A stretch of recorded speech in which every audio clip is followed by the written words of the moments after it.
Let me just first say thank you for being here. Thank you for doing what you do. Thank you for supporting our students. Everything here is about students. Every piece of carpet, every building, every French fry, everything else is about a student, so that student can learn more and more and more how they can invest their lives to glorify God. And so if you get nothing else out of today, know that every penny you give goes to help a student learn how better to glorify God. A chaplain friend of mine, I noticed in this opening remarks that most of my chaplain friends are now retired chaplains. So I guess that's the way life goes. But one of my retired chaplain friends who is a Board of Visitors member as well, got me connected to a guy named Jim Dennison who writes a weekly or daily article. And as it turns out, today's article listed a phrase. And the phrase that struck me this morning in this daily devotional, which is kind of a worldview article as well, is this: a river touches shores that the source will never see. Let me say it again. A river touches shores that the source will never see. That's what the Board of Visitors is all about.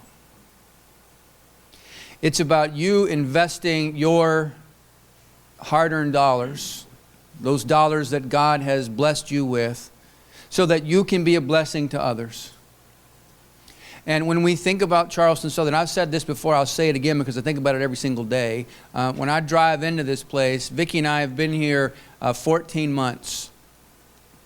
And none of what has happened here prior to our arrival had we anything to do with. Other people did. Other people built these buildings. Some of you were those people. Other people recruited these students. Some of you were those people. Other people have helped us stay on track, and the Board of Trustees all those years focused on the one thing that's most important. That for us is the gospel and the Great Commission. Has focused on the fact that this university exists for the sole purpose of being a platform for the propagation of the gospel. And we do that by helping students understand who God is, who they are, and who they can be if they align themselves with God. That's the bottom line. That's what we do. And so as you consider all of your philanthropic giving, we can't even begin to explain to you how much we appreciate you including us in that, because I know there are many, many, many worthwhile causes. All I'm here to say to you is this, is that I promise you, and we pledge to you, that we will maintain the focus and the trajectory that this university has always maintained, and that is to help people understand how to live their lives with purpose. I'm going to just talk about 3 things really quickly here, if I can figure. Oh, I did figure that part out, which is pretty shocking, actually. We have spent the last year to this month, frankly, under the leadership of Dr. Michael Bryant, whom you met earlier, and a number of others in the room, through a strategic planning process. And this process of strategic planning has been to ask the question, where are we today? Where do we want to be 5 years from now, 5 years from now, 10 years from now, whatever.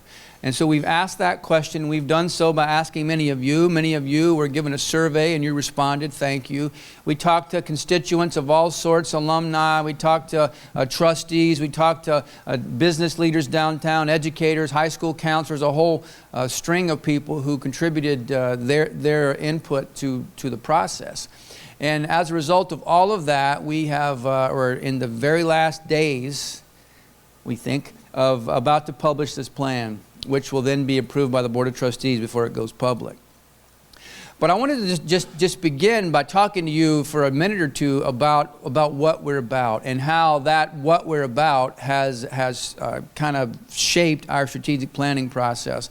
Some of you will be familiar with Simon Sinek. His most famous book, I guess to date, is Start With Why. He's written a book called Leaders Eat Last and a couple of others. But I first got to know him because he made his early rounds in the Air Force. And the Air Force, I think he would also say, kind of helped make him famous. And so his point is that most organizations focused mostly on the what. You know, we produce widgets, or we do this or we do that. They focus on the what, and his point is that most organizations aren't living up to the potential that they could live up to because they forget about the why. And so instead of going from what to how, and maybe get to why, the best way to approach anything, even our individual lives, is to first focus on the why. And so that's what we did. We went back to our founding documents, and some of you probably came to the Baptist College of Charleston back in the day, maybe because your grandmother said to you, "You're going to the Baptist College." Well, why did your grandmother say that to you? Your grandmother said that to you because she knew that if you went to the Baptist College, you would have a high-quality education in a place where the biblical worldview was paramount.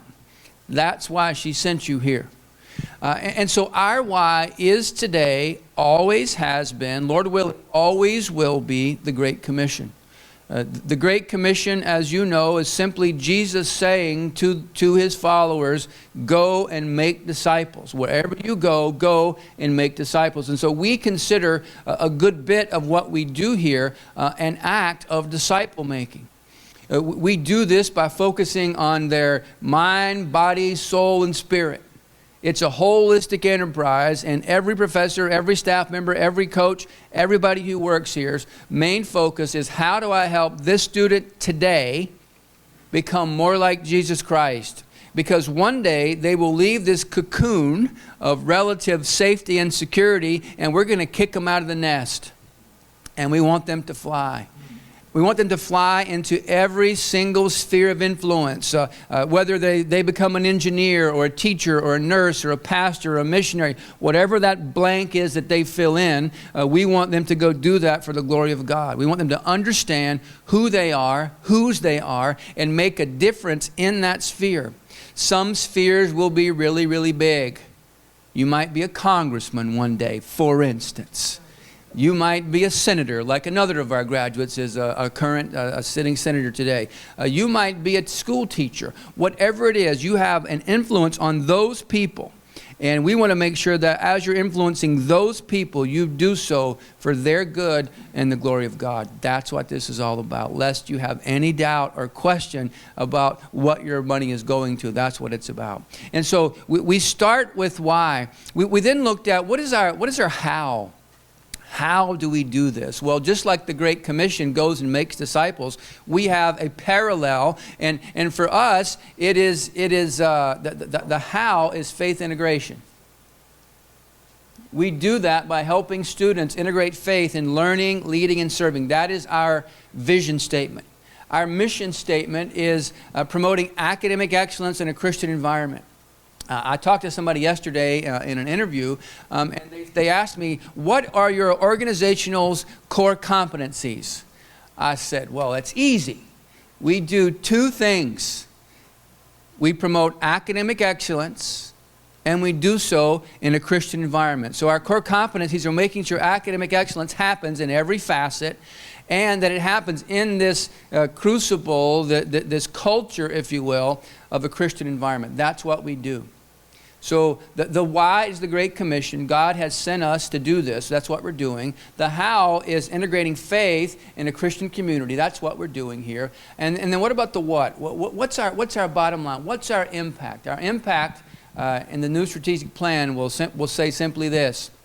Our impact is preparing servant leaders to pursue significant lives. That's what we're about. We are here to help people understand, like Jesus, that they have come not to be served, but to serve. Amen. We want them to understand that their lives are not here just to gain material possessions, although we hope they do. We hope that one day they're all sitting here. Shake your head like that. Yeah. You know what I'm talking about. And we hope that part of their significance in life is going to be, man, how can I take the gifts God has given me, the resources God has given me, how can I take those and give those, invest those back into the system so that in the end, the people who are produced are living lives of significance themselves. That's what we're about. Our impact is preparing servant leaders to pursue significant lives. And so that has driven our strategic planning process to this point.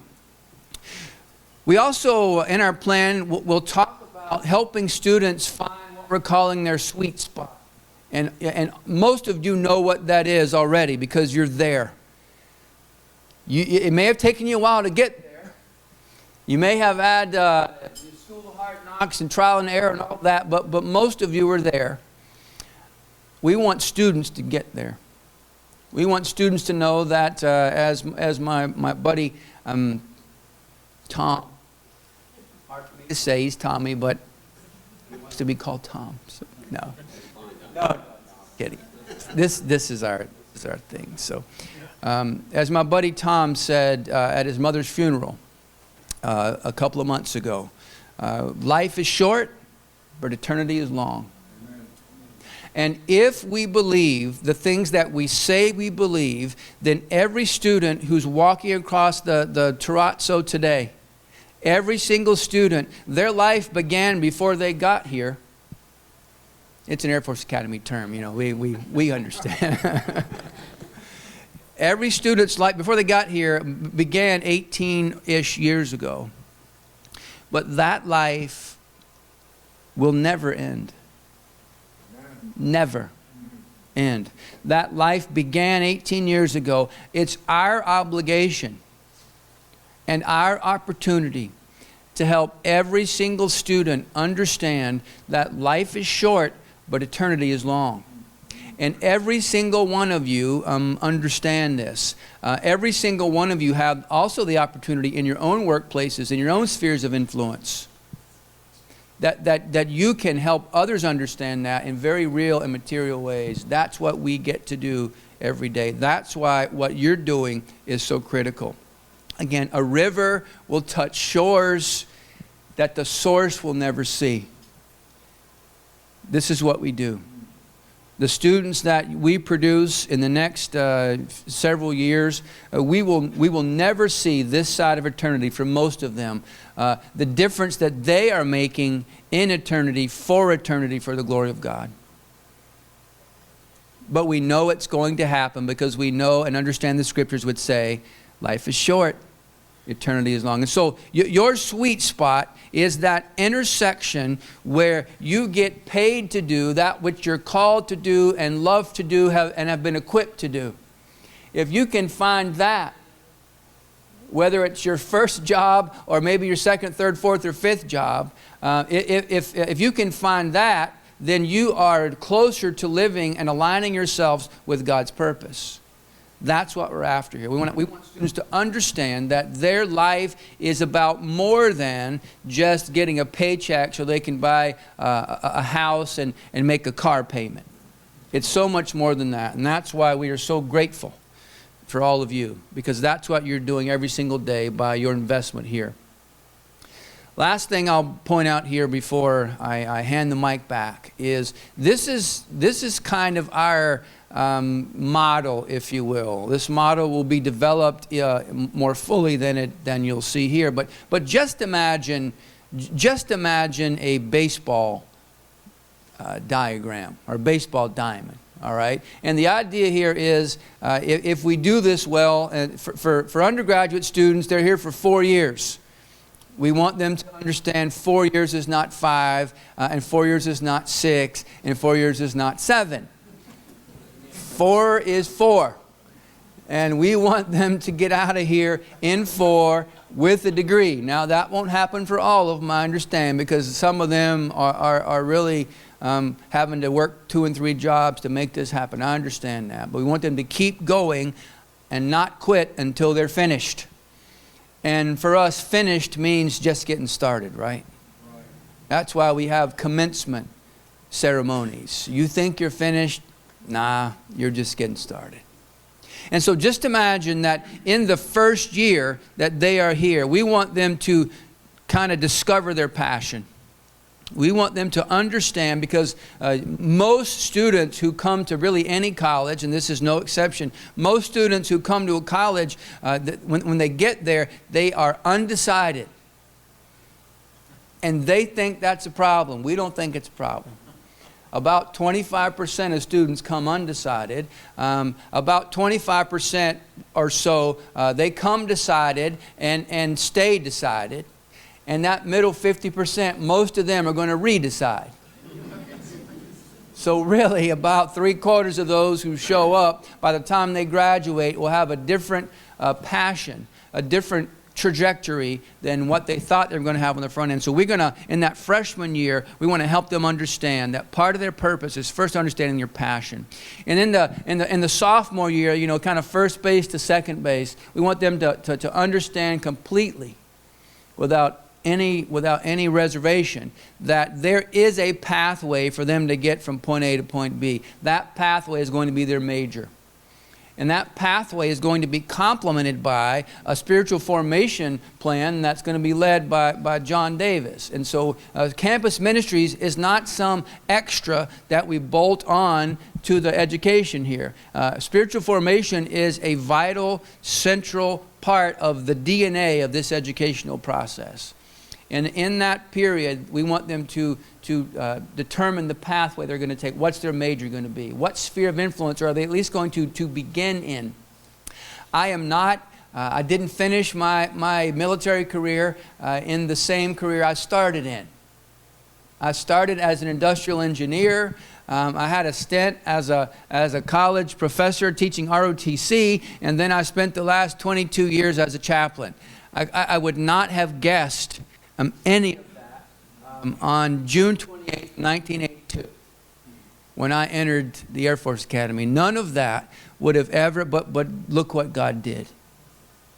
And that's what we want God to do for every other student. But understanding that it's okay to be figuring this out. Our job is to walk alongside you and help you figure it out. That's what we do. And then in that second base to third base, think junior year, they're developing that potential. They're taking upper level courses. They're trying to, at that point, sort through who they are, what they're going to go do. And in the senior year, they're polishing the diamond, right? They're polishing off who they are. They're figuring out how to show up in the workplace and be a Christ follower who is the hardest worker and the best servant on the team. And they deploy, they get out of here with purpose. And so that's what we're up to. That's what we're after. And that's what our strategic plan, everything else kind of rises and falls on that. And so I just wanted to take these few minutes to say to you how grateful we are and where we're headed. We are grateful for where God has brought us as a university. We're even more grateful for where He's going to take us. And we're all excited. We don't know exactly where that is, but we're trying to work on why, how, and what. Preparing servant leaders to pursue significant lives. And so thanks again. God bless you for being here. I look forward to hanging out with you.